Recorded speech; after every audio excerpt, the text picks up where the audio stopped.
자, 이 올해 국가직 구급 문제인데, 이게 보시면 전반적으로 평이하고 거의 대다수가 기출이 반복됐어요, 이게.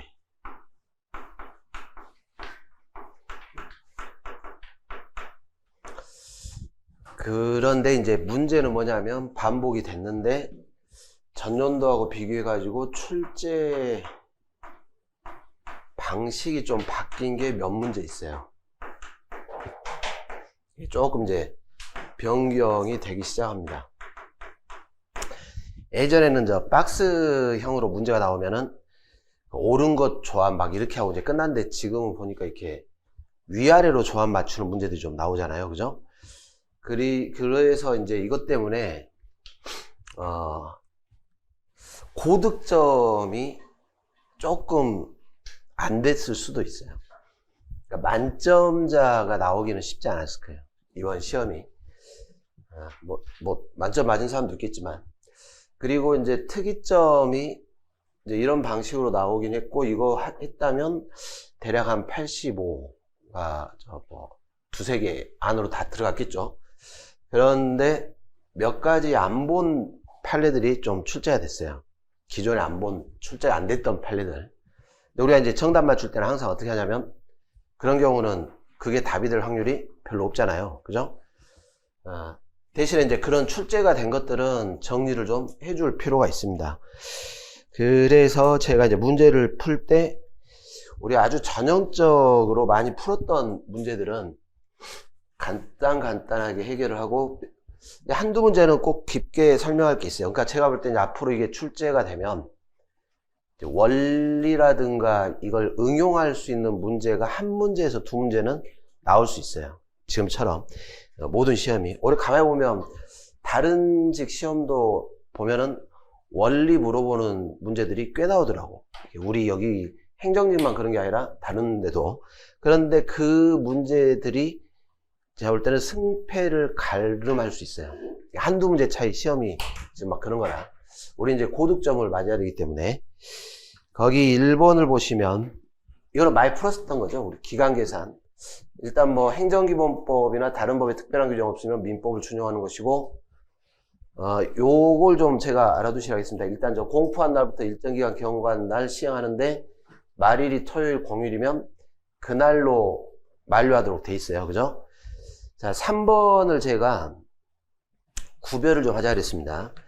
법령 등을 공포한 날부터 이렇게 시행할 때가 있어요. 그러면 요 공포한 날부터 시행하는 거니까 공포한 날이 이 자체가 시행이니까 첫날로 산입이 되는 거죠. 이때부터 시행이 되는 거니까. 그런데 여기 지금 지문은 이거하고 비교해가지고 공포한 날부터 시행되는 게 아니라 일정 기간이 경과한 날부터 시행한다 이렇게 되어 있습니다. 그럼 여기하고 이제 비교하려면 공포한 날을 첫날로 산입하면 안 되겠죠. 그죠? 그래서 여기 첫날에 산입한다 이게 틀린 말입니다.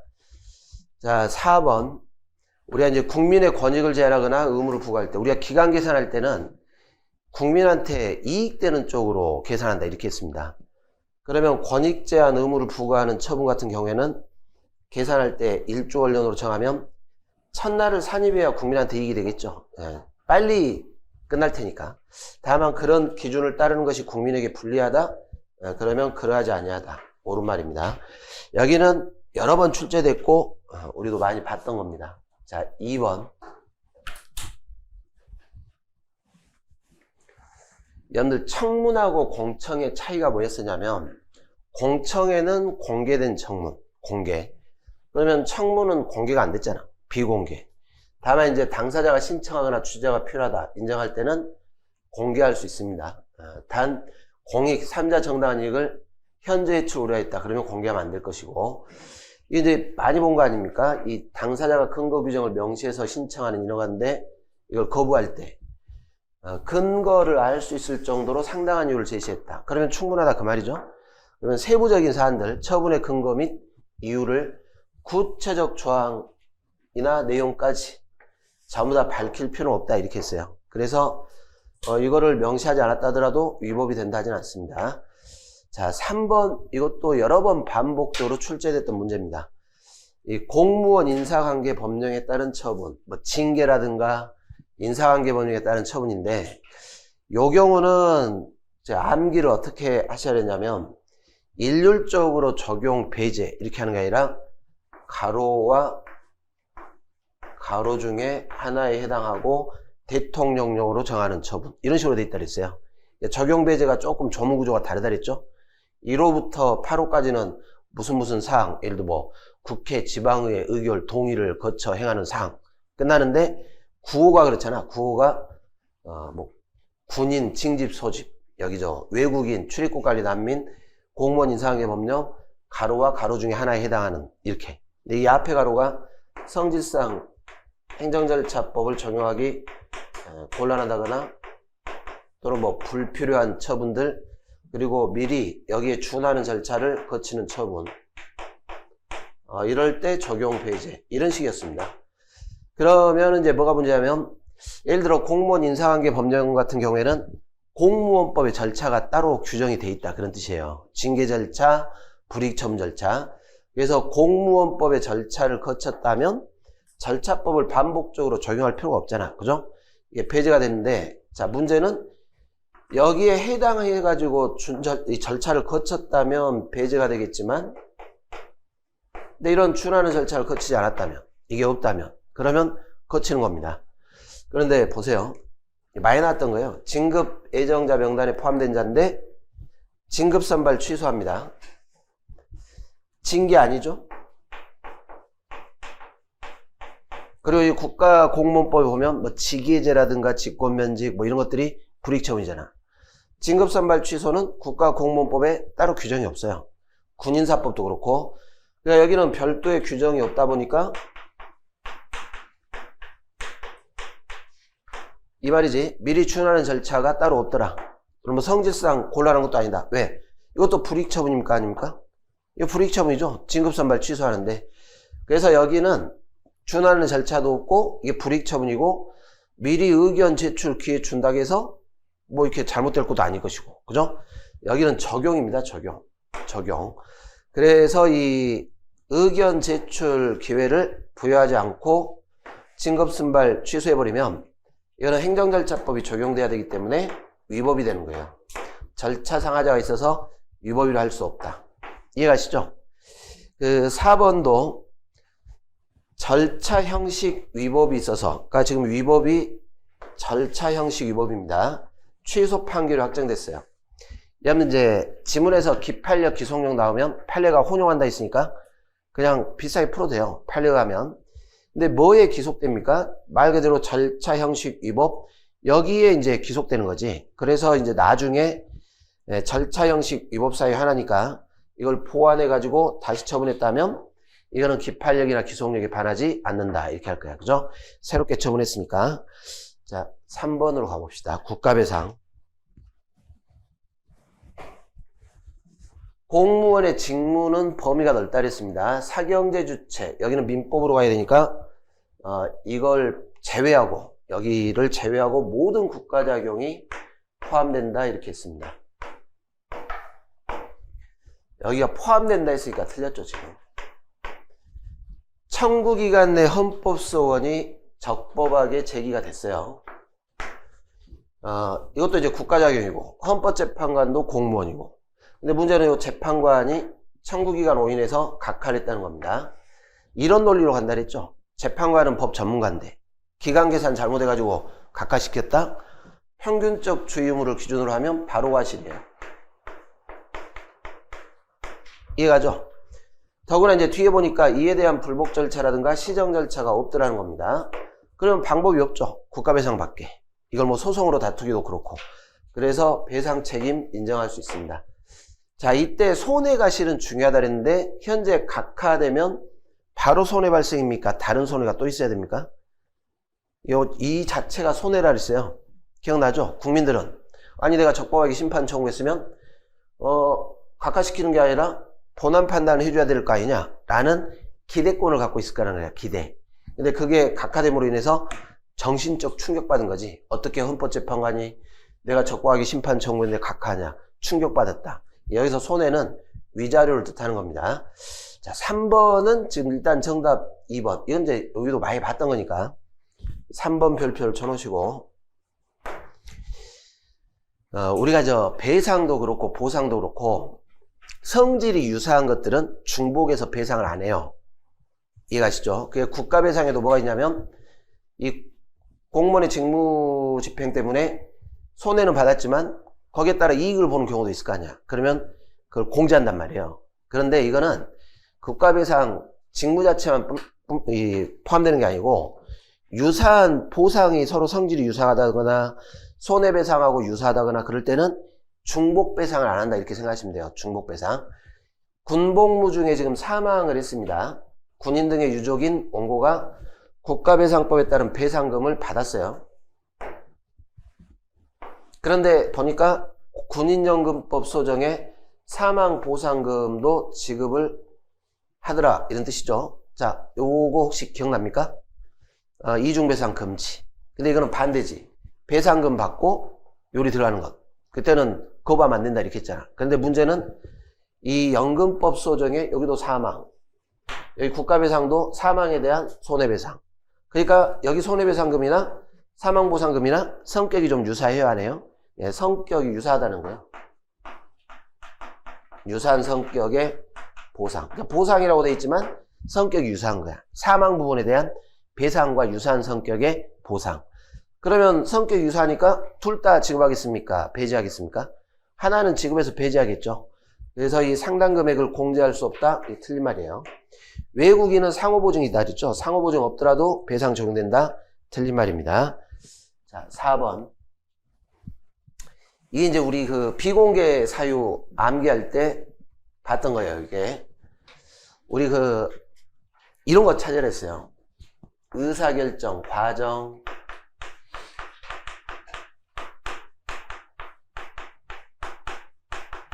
뭐 내부 검토, 과정, 이런 과정상의 정보들을 어떻게 했어요? 이게 공개돼 버리면 논란 생긴다, 이렇게 하는 거 아니야? 그리고 그 위원들의 발언 내용들이 공개돼 버리면 나중에 그 위원의 성향이 전부 다 나타날 텐데 업무 수행에 지장 생길 수 있다, 이렇게. 그리고 이제 이런 경우는 아예 이제 법의 규정도 있습니다. 이 학교폭력 예방 대책하는 법률에서 이게 이제 법이 이제 개정될 거예요. 이 가해자에 관한 이런 기록들이 5년까지 졸업하고 5년까지는 보존되도록 돼 있더라고.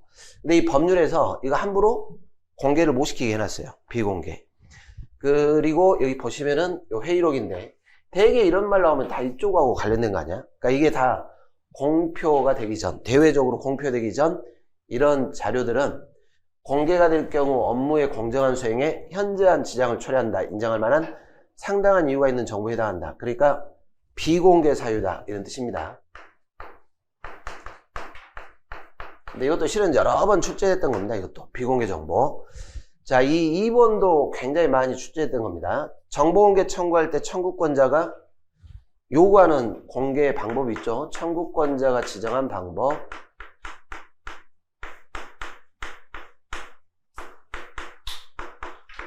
그러면 일단 공개를 하기로 결정을 했다면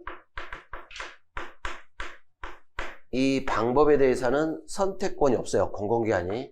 여기에 귀속되는 겁니다. 그러니까 이렇게 되겠지. 정보 공개를 청구하는 자가 정보 사본 또는 출력물 교부 방법 지정을 했죠. 이걸로 공개 방법을 선택을 해서 공개 청구를 했다는 겁니다. 공개 청구받은 공공기관은 일단 여기에 귀속되겠죠. 공개하기로 했으면. 그렇잖아요. 그래서 이 정보사본 복제물 교부를 제한할 수 있는 사유에 해당하지 않는 한 그 공개 방법을 선택할 재량권이 없다. 이게 맞는 말이야. 그래서 만약 공개 방법이 잘못되면 이 부분만 다툴 수도 있어요. 그죠? 자, 2002학년도부터 2005학년도까지의 대학 수학능력시험 원데이터. 자, 이거는 뭐였습니까? 이거는 이미 시험이 끝난 결과물이다, 이렇게 했잖아요. 그러니까 이게 공개된다 해서 뭐 시험 업무라든가 연구개발 업무에 지장이 없더라, 이렇게. 이거는 공개 대상이지. 그래서 비공개 대상이다. 틀린 말입니다. 그리고 저 4번. 공개하는 것이 공익 또는 개인의 권리 구제를 위해 필요하다고 인정하는 정보. 자, 보면 공개가 공익이나 개인의 권리구제를 위해서 필요합니다. 자, 사생활에 관한 정보는 원칙적으로 비공개 사유입니다. 그럼에도 불구하고 여기에 해당한다면 공개를 시키는 거예요. 그러면 결국 이거는 뭐 하라는 겁니까? 여기로 인한 요 공익하고 사생활에 관한 사익하고 이익 형량을 해봐야 되겠지. 이익 형량. 뭐가 더 중요하냐. 이렇게 마지막에 보시면 비교 형량에서 구체적 사안에 따라 신중히 판단해야 된다. 맞는 말이에요. 그죠? 넘어갑시다. 뭐 어렵지 않죠. 여기까지는. 5번. 행정행위 직권 취소 철회.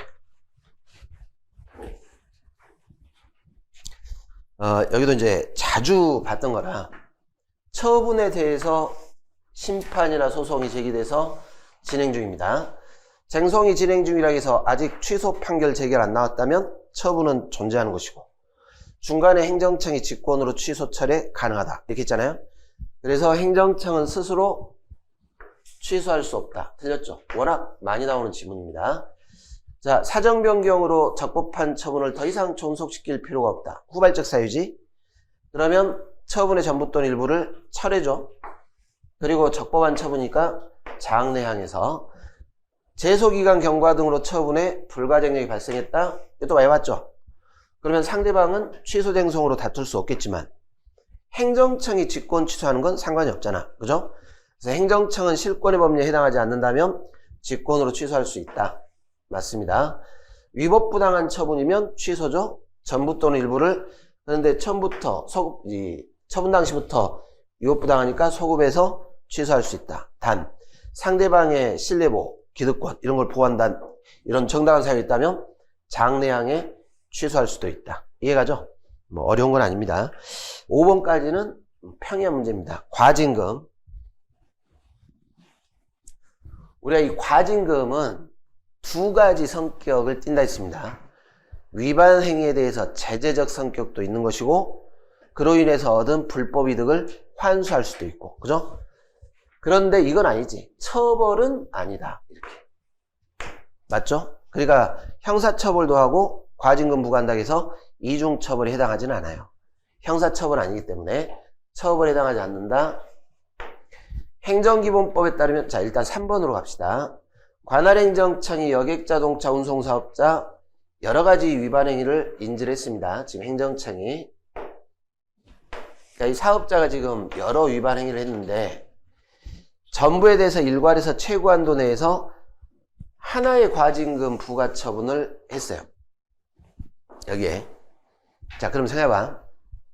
우리가 위반 행위에 대해서 이게 지금 제재 성격이니까 제재 처분할 때는 자 이렇게 설명해 드렸습니다. 일단 재량이라도 그 위반 사유를 정도에 따라 부과할 때는 어떻게 해야 돼? 명확하고 확정적인 걸 부과해야지. 이러면 안 된다는 거지. 자 일단 얼마 내시고 다음에 뭐가 새로 발견되면 얼마를 더 낼 수도 있다. 이렇게 하면 안 된다 그 말이에요. 그죠? 재처분이니까 부과할 때는 명확하게 규정을 해줘야 됩니다.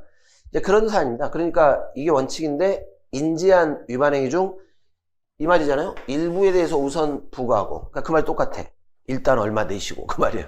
그렇게 하면 안 된다는 거 아니야. 재처분이니까. 나머지는 차후에 별도로 과징금 부과하는 것 이게 특별한 사정이 없다면 허용되지 않는다. 그런 뜻입니다. 당연하겠죠. 과징금 근거가 되는 법률에는 이 징수주체 부과 사유 다 명확하게 규정을 해줘야 됩니다. 다 행정기본법에 명시가 되어 있습니다. 그러니까 1, 3, 4 이게 자주 봤던 지문이거든. 2번인데 요거는 조금 문제가 있습니다. 왜냐면 행정기본법 이렇게 안 돼 있고 령, 법령 이게 있잖아. 여기 시행령에 규정되어 있어요. 11정까지. 행정기본법에 규정된 게 아니라 시행령 규정사항입니다. 원래는 과징금 부과하면 일시불로 이렇게 납부를 하게끔 하는데 액수가 커버리면 분할 납부할 수도 있잖아. 분할 납부 같은 거 11정까지 이렇게 하도록 해놨습니다. 이건 단순함기니까 참조를 하세요. 여기는 시행령 규정이라는 거 이런 게 이제 소고법이라고 하잖아. 계속 말씀드리지만 처음 보는 생소한 지문이 나오면 답일 확률이 둘 중에 하나야. 되거나 안 되거나. 그러면 되면 근데 맞지. 되거나 안 되거나. 그럼 되면 나머지 것을 찾으면 된다 그 말이에요. 자, 7번으로 가봅시다. 좋은 문제입니다. 7번. 이게 좋은 문제. 여기 이런 문제들이 이제 앞으로 나올 수도 있어요. 그러면 이게 아니 나 처음 보는 데가 아니고 뭘 꼭 생각하냐면 원리를 생각을 해야 돼요. 원리. 그러니까 우리가 기본으로 할 때 자꾸 왜 그런가 설명하는 게 이유가 있어요. 자, A씨는 관광지 개발 사업을 시행하기 위해서 공익사업을 위한 토지 취득 보상에 관한 법률 절차에 따라 갑소유 토지 건물을 포함하고 있는 지역 일대 토지 건물을 수용했습니다. A씨 시장은 갑에게 적법하게 보이죠? 토지 인도와 이게 이제 하나 나오지. 건물 철거 및 퇴거를 명했습니다. 그런데 갑이 그대로 의무를 이행하지 않고 있어요. 자, 기억번 A씨 시장의 토지 인도 명령. 여러분들 그 인도, 명도 이게 권리 이전이잖아. 이게 권리 이전은 대집행이 안 된다 그랬죠. 대집행은 행정청이 대신할 수 있어야 되는데 이거는 권리자가 자기 권리를 인도를 해줘야지, 이전을 해줘야지. 행정청이 토지 소유권이 없는데 이 말이 안 되잖아요. A시장이 권리를 이전하라 했더니 안 해. 그러니까 A시장이 뭐라냐면 그래 그럼 내가 대신 이전하겠다. 이게 말이 안 되는 거 아니에요. 이거는 대집행이 안 되는 겁니다. 대집행할 수 없다. 맞아요. 자, 니은번 갑이 철거 의무를 이행하지 않을 경우 대집행 방법으로 철거는 대집행 가능하죠. 이 부분은 대집행 안 되지만 이거는 되잖아. 그러면 철거하다 보면 당연히 퇴거도 수반되겠지. 그때는 퇴거도 같이 들어갈 수 있다는 겁니다. 그러면 생각해봐. 이 공식이라 그랬어요. 행정청이 이렇게 행정청이 스스로 대집행이 가능할 때는 따로 민사소송을 제기하면 된다 안 된다? 안 된다. 그죠? 그 의무이행을 구할 수 없다. 맞는 말이지? 그럼 만약 반대로 행정청이 스스로 강제집행이 불가능할 때는 그럼 뭘로 가야 돼? 법원에 의한 민사집행으로 가는 수밖에 없잖아요. 그게 디귿번이에요. 디귿번. 잘 보세요. 이 디귿번을 나 처음 보는데 이렇게 하는 거 아니야. 근데 요 논리만 알면 쉽게 풀 수 있는데 갑이 토지 인도 의무를 이행하지 않았습니다. 대집행이 돼야 안 돼? 안 돼요. 갑의 토지 인도 의무는 공법상 의무에 해당하므로 그 권리에 끼칠 현저한 손해를 피하기 위한 경우라 하더라도 A씨 시장이 그 권리를 피보존 권리로 하는 민사상의 명도 단행 가처분을 구할 수 없다. 여기서 이제 이게 문제 아닙니까? 뭐지? 명도 단행 가처분. 이거 몰라도 풀 수 있다 그랬습니다. 항상 행정법은 쉽게 말하면 대집행이 안 되잖아. 명도, 인도 안 되니까 민사소송으로 가처분을 구한다 이렇게 하는 거예요. 이해가세요? 할 수 없다 이게 틀렸지. 여기 이상해요. 대집행이 가능하다면 민사집행 신청 못하겠지만 여기 대집행이 안 되는 사니까 민사상의 가처분을 신청할 수밖에 없잖아요. 이해돼요? 네, 이런 겁니다. 자, 그래서 이게 틀린 말입니다. 이게 명도 단행은 명도, 인도도 똑같아. 인도, 명도 같은 말입니다. 이행하라 그 말이에요. 단행. 그런데 가처분. 법원에 의해서 가처분하는 거예요. 네, 그걸 모르시더라도 어떻게 풀어? 행정청이 대집행이 안 되니까 민사집행으로 가는 것이다. 이렇게. 자, 리을번 갑이 위력을 행사해서 적법한 대집행을 방해했다. 공무집행 방해죄다. 이렇게 했죠.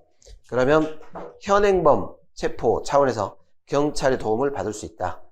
근데 여기도 잘 보세요. 여기도 잘 보면 일단 기억 많이 받지. 니은번 많이 받지. 리을번 많이 받지. 디귿번은 처음 보지. 그런데 친절하게 기억, 니은, 리을 나왔죠. 답은 맞추는데 지장이 없다니까. 그런데 지금 출제를 이렇게 했단 말은 앞으로 이런 이제 원리를 물어보는 문제를 내겠다 그런 말이에요 지금. 그래서 제가 볼 때 요 7번도 실제 조금 공부했으면 틀리면 안 돼요. 이게 가봅시다. 8번 뭐 이것도 워낙 많이 봤던 거니까 신뢰보 공적견해 표명이 돼야 되는데 그래야 신뢰보의 대상이 있죠. 그런데 민원 예비 심사 결과에서 계속 나오는데 본처분 심사 단계입니까? 예비 심사입니까? 민원 예비 심사. 이 관할관 질의 관할 기관 관계법에 따라 가능하냐 이렇게 질의를 했더니 민원 부서로부터 저촉사항 없음 이렇게만 기재되는 결과를 통보했어요. 그 이 말은 그 말로 끝나는 거죠. 법에 저촉되는 건 없다 그 말이잖아. 그 말이지 더 이상은 포함이 안 돼 있지. 그러니 앞으로 개발사업 들어갔을 때 개발부담금 부과 안 하겠다? 이런 게 포함이 안 돼 있더라 이런 뜻이에요. 그냥 법에 저촉사항이 없다 이런 말이지 부담금 부과 안 하겠다 이런 말은 포함 안 돼 있다. 그러니까 공적견해 표명에 해당하지 않습니다. 많이 봤던 판례입니다. 자 2번 과장이다 국장이다 직위가 높죠. 5급 사무관 그 다음에 국장이잖아. 그러면 행정청은 아니지만 여기서 뭐라고 하겠다 이렇게 이야기하면 국민들이 믿어 안 믿어? 믿는다 그랬어요. 그런데 이게 구체적인 거 아닌가 보세요. 도시계획사업 준공과 동시에 사업부지 편입한 토지에 대한 완충녹지 지정을 해제하고 아울러 당초 토지 소유자에게 환매하겠다고 약속을 했습니다. 추상적 약속입니까? 구체적입니까? 구체적이지. 그러면 시장이 아니라더라도 국장급 정도가 이렇게 이야기하면 믿겠어 안 믿겠어? 믿어요. 공적견해 표명으로 보는 겁니다. 그래서 이거 믿고 토지 협의 매매했더니 이걸 거부해버리면 신뢰보호에 반할 것이고 이 거부는 재량권 일탈남용 위법한 처분이 됩니다. 3번도 많이 봤죠. 법률안 심의 의결했지만 아직 법률로 확정되지 않았다. 그러면 이 자체만으로 법 자체가 효력이 없으니까 공적견해 표명을 보지 않는다 그 말이야. 그죠? 그래서 맞는 말입니다. 이것도 많이 봤던 겁니다. 헌법재판소가 위헌 결정했다. 그냥 헌재는 뭐라 했어요? 위헌이다 이렇게 했지. 그러니 헌재가 더 이상 말은 없죠. 위헌이다 이렇게 했지. 그러니 보상을 해주겠다 이런 말은 포함이 안 돼 있어요. 이런 것들은 신뢰보호의 대상이 되지가 않습니다. 자 8번까지도 전혀 어렵지 않습니다. 여기까지는 많이 풀었던 문제들입니다. 7번의 디귿번이 조금 문제인데 다른 것 가지고는 정답을 찾을 수 있으니까. 자 여기 9번도 많이 봤었죠. 과징금 부과 처분이 법이 정한 한도액을 초과해서 위법이다. 문제는 법원이 이게 원칙적으로 재량인데 적정액을 정한다 못 정해준다? 못 정해줘. 그러니까 초과 부분만을 취소할 수 있다? 이게 안 된다는 거죠. 자 2번 나오죠 이렇게. 건축물 대장의 용도, 토지의 지목, 건물의 용도, 부동산 자체, 소유권 행사에 영향을 주더라. 그러니까 이 공적장부 기재 단순하게 사무 처리하는 근거자료라면 처분서 인정 안 해주겠지만 토지의 지목이라든가 건축물 용도처럼 부동산 자체의 용도라면 이런 처분에 해당한다. 이해되죠? 이 1번 굉장히 많이 나왔습니까? 자주 봤습니까? 안 봤습니까? 봤잖아. 그럼 시험장에서는 이건 확실히 틀렸지. 시험장에서 밑에를 봐, 안 봐? 안 봐야 돼. 근데 꼭 이거 보고 일이 가거든, 답이. 예? 사람들이 좀, 심리가 좀 특이하더라고. 자, 일단 시험에 나왔으니까 봅시다. 근데 이거는 사실, 우리가 이제 여러 가지를 좀 고려를 하긴 해야 되는데, 한국철도시설공단이, 지금 철도공단, 국가철도공단이 공사 낙찰 적격심사 감점 처분의 근거로 내세운 규정인데, 문제는 공사 낙찰 적격 심사 세부 기준이에요. 세부 기준. 세부 기준. 그러면 이런 것들은 세부적으로 어떤 식으로 심사할까 기준들이니까 내부적으로 이렇게 정한 거 아니야, 내부적으로. 그래서 우리 판례가 요거는 공공기관 내부 규정에 불과하고 대조구 속력 없다. 이렇게 했던 거예요. 시험장에서 이런 걸 찾는 겁니다. 자, 4번. 이것도 많이 봤죠? 식품위생법에 따라 적개업 요건을 갖췄다 하더라도 무허가 건물에서, 건축법 위반한 건물에서는 영을 못 하잖아요. 그죠? 건축법 위반될 테니까. 그래서 무허가 건물이라면 적법한 신고를 할 수 없다. 이런 식입니다. 어렵지 않습니다. 10번. 공익사업을 위한 토지 취득 보상에 관한 법률.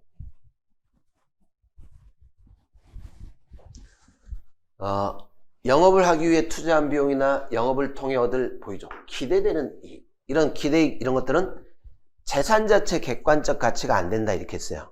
이건 보상 대상이 안 되는 겁니다. 맞습니다. 토지 소유자가 보상금 액수를 다투고자 할 때, 자, 이거 풀 때 어떻게 하겠습니까? 수용 자체, 이렇게 수용 재결 이 자체를 다툴 때는 위원회를 피고로 여기가 항고소송, 나머지를 다툴 때는 다 어디로 가? 보상금, 증감, 청구소송. 그런데 이 보상금, 증감, 청구소송은 위원회를 피고로 하는 게 아니라 위원회가 제기를 했지만 사업자하고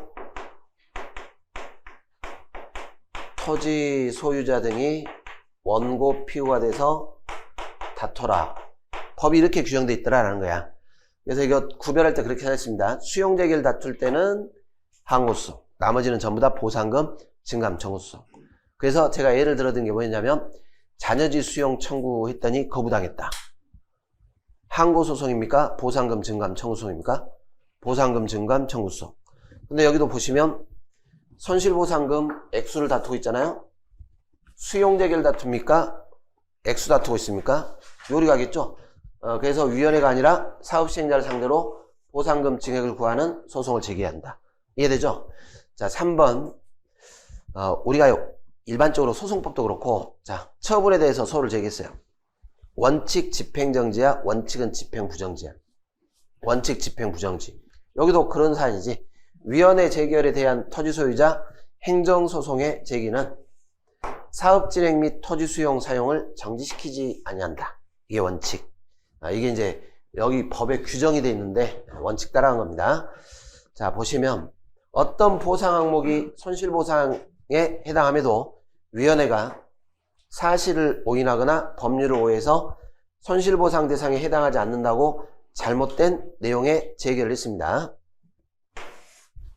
피보상자는 관할 토지수용위원회를 상대로 재결 취소를 제기한다. 자, 보이시죠? 3번이나 4번이나 맞아. 2번이나 4번이나 수용재결 다툽니까? 수용재결이 아닌 걸 다툽니까? 아니죠.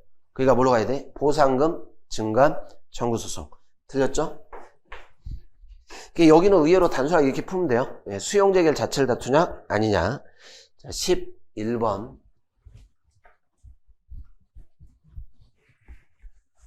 1번 당연하겠죠. 심판 재결의 내용이 취소 재결입니다.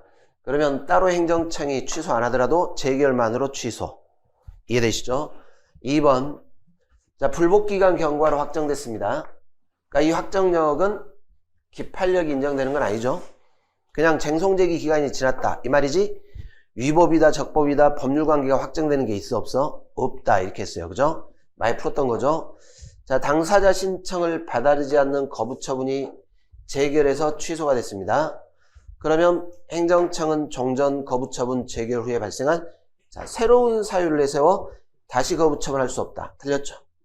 이거는 사유가 새로운 사유이기 때문에 재결의 기속력이 반하지 않고 다시 반복하더라도 위법이 되지는 않아요. 재결의 기속력에 위반되지는 않습니다. 자, 우리가 기속력이라는 것은 이렇게 생각하면 된다는 거예요. 이 처분은 위법이라고 밝혔으니까 그 위법이라고 밝힌 사유에 기속되는 거야. 그렇잖아요. 그러니까 재결 주문에 밝힌 그 처분하고 위법이라고 밝힌 사유, 거기에 따라 행정청은 행동하시오. 그래서 소청심사위원회 결정, 이것도 행정심판입니다.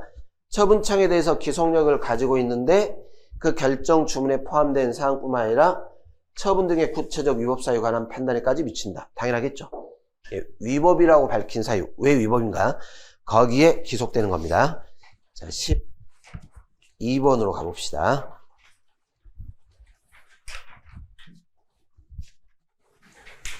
정보 부분 공개가 허용된다. 자, 부분 공개가 허용된단 말은 분리 가능하다 그 말이잖아. 그러면 이런 말이지. 분리 가능하단 말은 일부는 비공개, 일부는 공개. 그러니까 공개된 것만으로도 충분하다. 그게 분리 가능 그 뜻이 아니에요. 뭐 어려운 말 아니에요. 부분 공개가 허용되는 경우 당해 정보의 비공개 대상 정보에 관련된 기술 등을 제외, 삭제하고 나머지 정보만 공개하는 것이 가능하고 분리공개, 나머지 부분의 정보만으로도 공개 가치가 있는 경우를 의미한다. 당연하겠죠.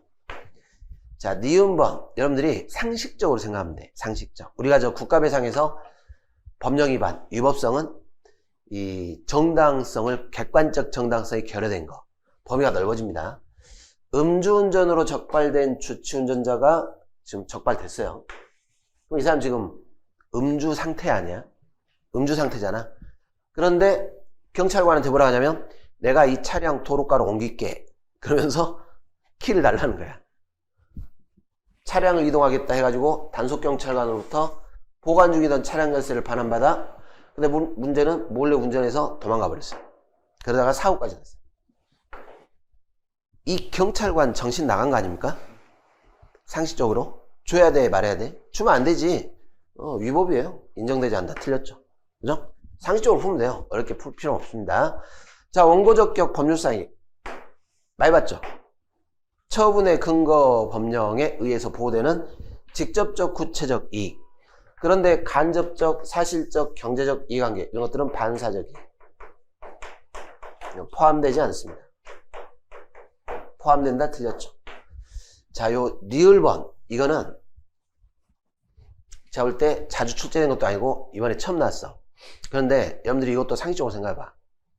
이런 논리하고 똑같아요. 자, 법인한테 처분을 했어요. 법인이 원고가 돼야지 법인의 구성원이 원고가 되면 돼, 안 돼? 원칙 안 된다 그랬죠? 물론 이제 뭐 법인이 망하게 생겼다. 내 주식 백지가 되겠다. 그럼 모를까? 우리 그 판례도 기억나죠? 재단법인 수녀회가 수녀의 쾌적한 환경의 침해 이걸 주장할 수는 없다. 자, 그럼 여기도 잘 보세요. 영어 과목의 이종 교과용 도서에 대해서 검정 신청했다가 불합격 결정을 받았는데 전혀 답을 주고 있잖아요. 전혀 관계가 없는 수학 과목의 교과서에 대한 합격 결정 처분을 다투겠다.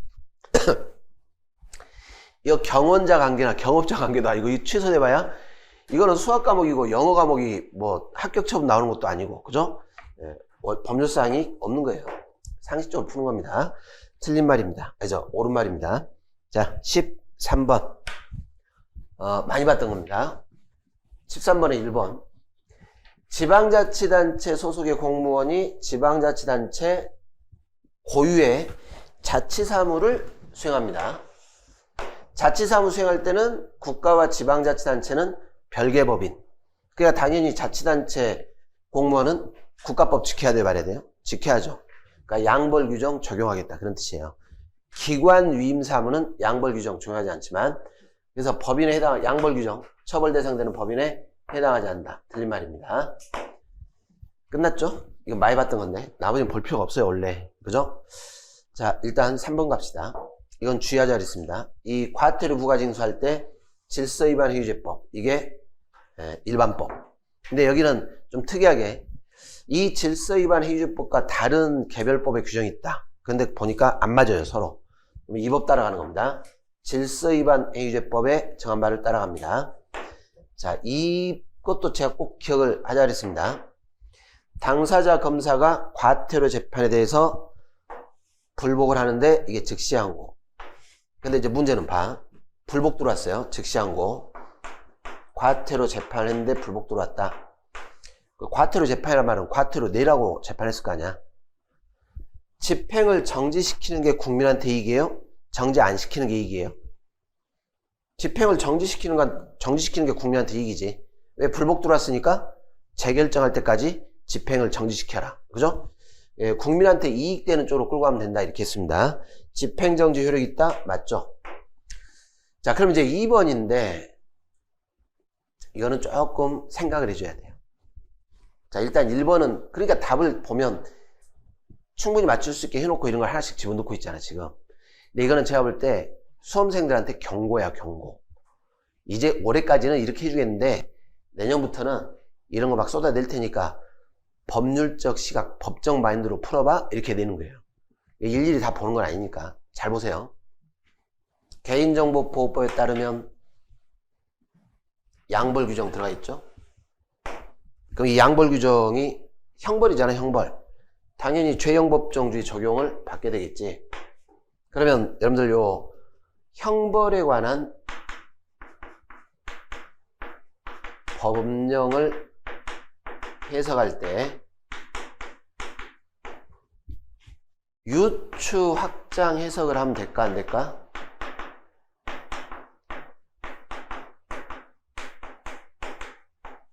절대 안 되겠지.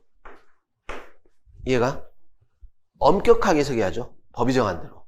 형벌이 확장돼 버릴 수 있으니까. 그죠? 그래서 여기 이제 개인정보법에 따르면 법인격 없는 공공기관을 양벌 규정에 의해 처벌할 수 없더라. 이렇게 돼 있잖아.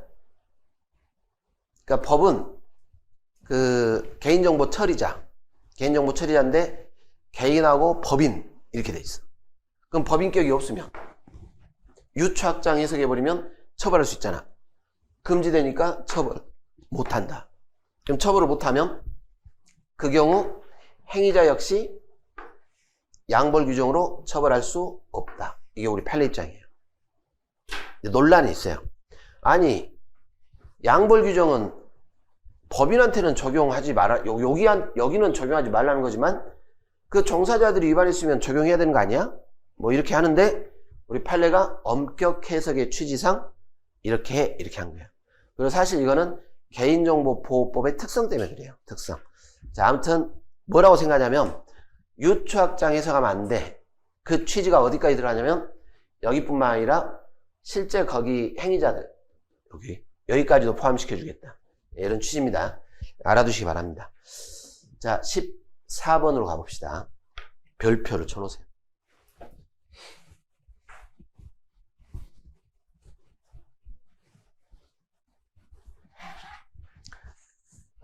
이런 게 참 어려운 문제입니다. 만점 맞기가 쉽지가 않지. 자, 이거 우리가 많이 봤던 거예요. 세무서장 A가 갑에게 과세처분을 했고 과세처분의 근거가 됐던 법률 규정이 헌법재판소에 의해서 위헌으로 선언됐습니다. 자, 일단 이 과세처분의 근거법이 위헌결정 나면 이유불문하고 더 이상 이 법률을 집행하면 돼, 안 돼? 안 돼. 만약에 했다면 그 집행은 뭐가 된다 했어요? 무효. 그런데 이 과세처분에 대한 제소기간이 이미 경과에서 확정됐고 A는 갑명의 예금에 대한 압류처분을 하였다. 하면 돼요, 안 돼요? 안 되죠.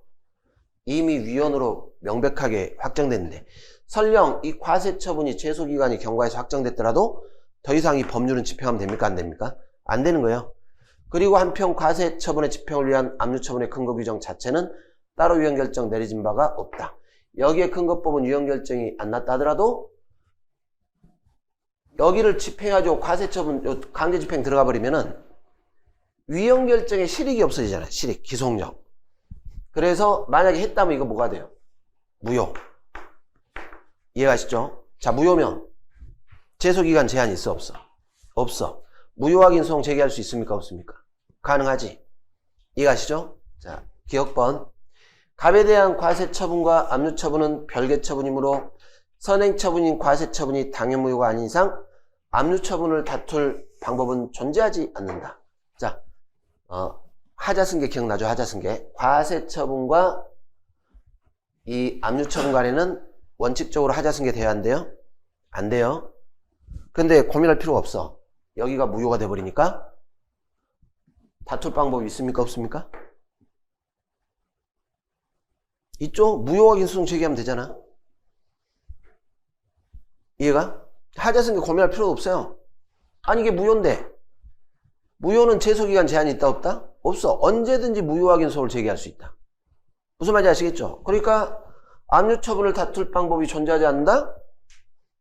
설령 앞에 처분, 과세처분이 불가증에 발생했어도 압류처분이 무효니까 무효 확인 소송 제기해서 압류 무효다. 풀면 되는 거예요. 풀면. 이해가시죠? 틀린 말입니다. 자, 니은번 압류처분은 과세처분 근거규정이 직접 적용되지 않고 압류처분 관련 규정이 적용될 뿐이므로 과세처분 근거규정에 대한 위헌결정의 기속력은 압류처분과 무관하다? 틀렸지? 설령 과세처분에 대해 근거법이 위헌결정 났지만 이 기속력을 확보하려면 더 이상 뒤에 처분 집행시키면 돼, 안 돼? 안 돼. 그러니까 압류처분에게도 영향을 미치게 되는 거 아니에요.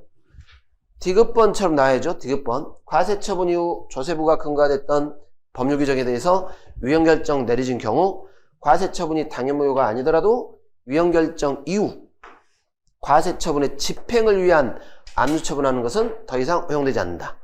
맞죠? 그러니까 여기를 결론으로 놓고 안 맞네? 이렇게 들어가는 거야. 여기하고. 요 논리에 의하면, 이거는 많이 봤으니까. 이거 많이 봤으니까 여기에 의하면 압류처분과 무관하다? 아니 그러면 집행 들어간다 그 말 아니에요. 그 다음에 존재하지 않는다? 존재하겠지. 이것도 처분이고 무효인데 이렇게 이렇게 풀어야 됩니다. 근데 실제 시험장에서는 이렇게 풀려 안 풀려? 안 풀리죠. 당황스러워서. 이런 거 풀려면 어떻게 해야 돼요? 평상시에 생각을 많이 좀 하라 그 말이에요. 그냥 막 단순 지문식 OX 막 이렇게 하려고 하지 말고 그 법리를 찾고 이런 것들은. 자, 15번 갑시다. 공법상 계약, 우리 행정기본법에서 규정되어 있습니다. 행정목적 달성을 위해서 필요할 때 공법상 법률관계에 관한 계약 체결할 수 있다. 이 위반되지 않는 범위에서 계약서 작성해줘야 됩니다. 계약직 공무원 채용계약 해지의 의사표시. 처분입니까? 계약관계 종료입니까? 계약관계 종료. 그러니까 처분 아니죠. 행정절차법 적용해줘 안 해줘? 적용 안 된다 이렇게. 그러니 행정처분과 같이 절차법에 의해서 근거와 이유를 제시해야 한다. 틀렸죠? 절차법이 적용 안 된다. 디귿번 많이 봤죠? 협의취득.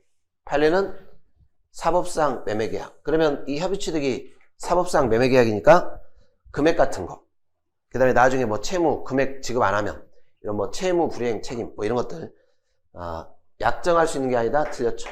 사법상 매매로 보니까 자유롭게 약정할 수 있겠지. 자, 리을번. 지방자치단체를 당사자로 하는 계약에 관한 법률에 따라 지방자치단체가 일방 당사자가 되는 이른바 공공계약. 자, 출발은 뭘로 가요? 사법계약. 그러니까 사경제 주체로 상대방과 대등한 주체에서 체결하는 사법계약에 해당하는 경우에 사법원리가 그대로 적용된다. 이해되시죠? 어렵지 않습니다. 자, 16번.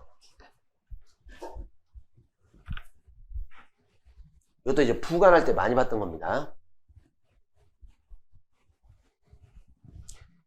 1번 사용수익 허가기간 독립쟁송 안됩니다.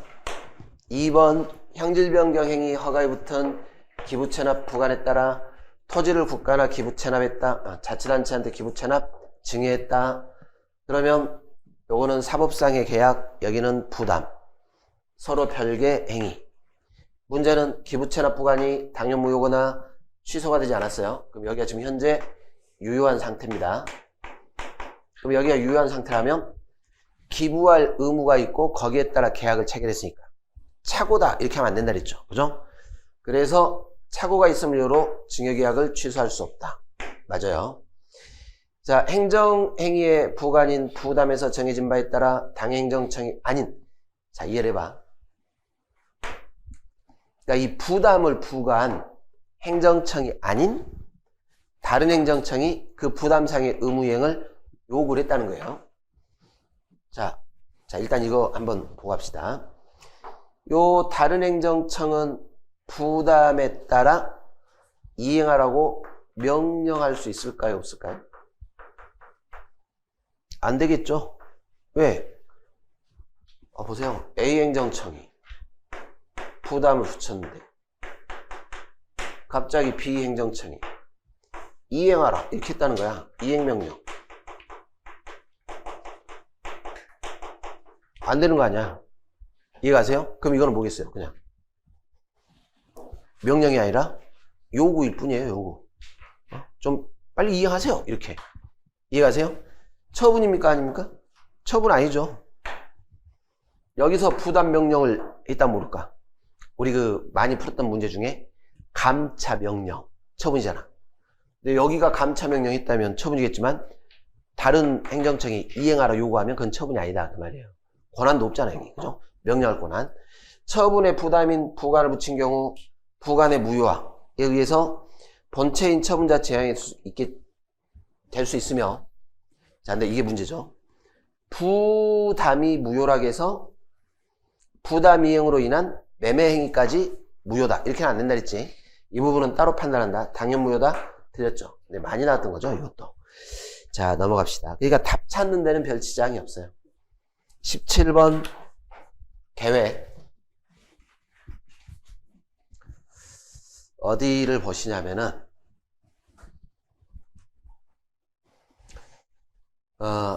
여기 보자는 거죠. 이 계획 결정 변경에 관한 권한을 가진 행정청이 이미 도시계획이 결정된 지역에 대해서 다른 내용의 도시계획을 결정 고시할 수 있고 권한이 있으니까. 만약에 후행 도시계획에 선행 도시계획과 서로 양립할 수 없는 내용이 포함되어 있다면 그러면 이제 권한이 있으니까 원칙적으로 선행계획은 후행계획으로 변경. 특별한 사정이 없다면 선행 도시계획은 후행 도시계획과 같은 내용으로 변경된다. 맞죠? 권한 없다면 선행계획이 유효하고 후행계획은 무효. 자, 4번 도시기본계획. 이거 봤던 겁니다. 방향성을 제시하는 건데 직접적 구속력 있으므로 끝났어요. 볼 필요 없이. 그죠? 없죠? 그리고 대상 면적이 기본계획에서 예정했던 것보다 증가했다고 해서 바로 위법이다? 단정할 수도 없다. 이렇게. 그죠? 가봅시다. 18번. 여객자동차 운송사업. 자, 운송사업 관련해서 면허 나오면 다 뭘로 가? 특허. 맞는 말이지. 자, 3번.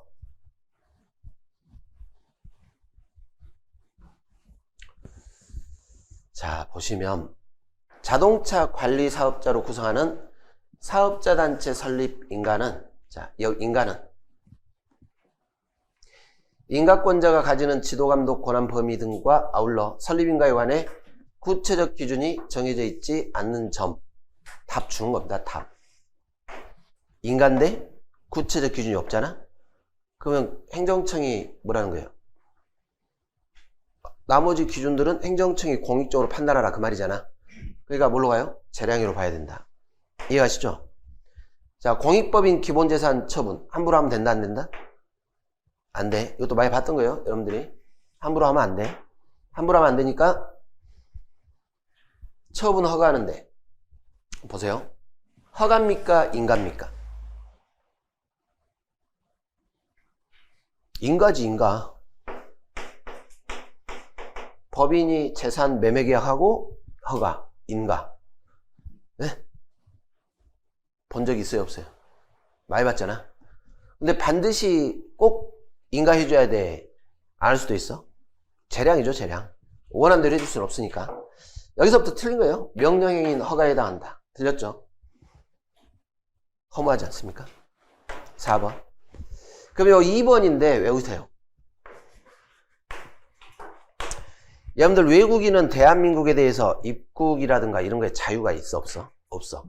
이건 자유 있어요. 일단 입국 허가를 받았어. 출국은 자유야. 그러나 입국의 자유는 없어요. 그리고 외국인이 우리나라에서 뭐 직업 선택의 자유도 없으니까.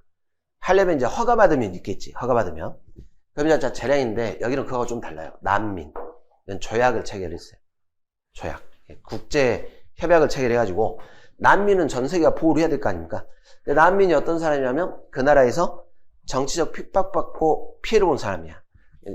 보호를 해주는 거죠. 이건 기속입니다. 요건에 해당하면 난민 인정 거부 못해요. 무슨 말인지 아시죠? 이거는 보호 차원에서 하는 거니까. 자, 19번 행정입법. 여기도 여러분들이 많이 봤던 겁니다. 이 1번은 이게 법 조문이니까 행정기본법에 규정되어 있는데 상식적으로 생각할 때 권한 있는 기관에 의해 위헌으로 결정돼서 법령이 헌법에 위반되거나 법률에 위반되는 것이 명백해요. 그럼 당연히 개선해야지. 뭐 외울 필요도 없습니다. 2번 구체적 규범 통제. 보죠? 이 문제 아시죠? 법규명령의 위헌 위법 여부가 재판에 전제가 되면 각급 법원이 심사를 하되 최종적 대법원. 이해가세요? 사건의 심판을 위한 선결 문제로 재판의 전제입니다. 입법의 위법성을 주장해서 법원에 대해서 사건에 대한 적용 여부의 판단을 구할 수 있다. 가능하겠지. 구체적 규정 통제니까.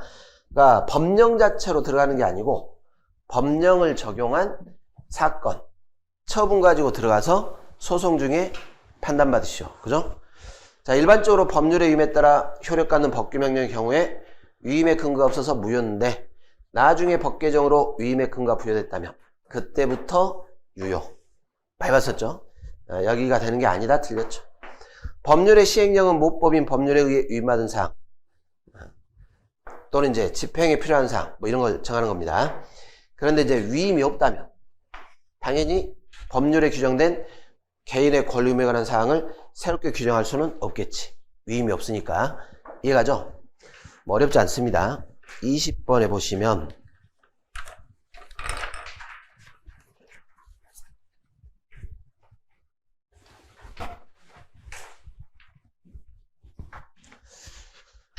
거짓이나 부정한 방법으로 보조금을 받았습니다. 그러면 당연히 환수를 해야 될까요? 말아야 될까요? 환수를 해야지. 그러니까 환수 처분은 기소. 맞는 말이에요.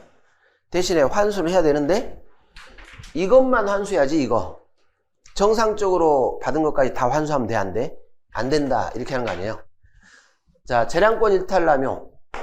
여러분 상식적으로 처분을 한 행정청이 재량 처분을 해놓고 그러나 우리는 일탈남용했다 이럴 리는 없는 거 아니야. 처분의 효력을 다투는 상대방이 부담하는 겁니다. 사업주가 당연가입이 되는 고용보험, 산업재해 보상보험, 당연가입, 법률 규정에 따라 당연가입. 그러면 보험료 납부 의무, 부존재. 이 의무가 행정청의 처분 때문에 생긴 게 아니라 법률 규정에 따라 당연 발생한 거 아니에요.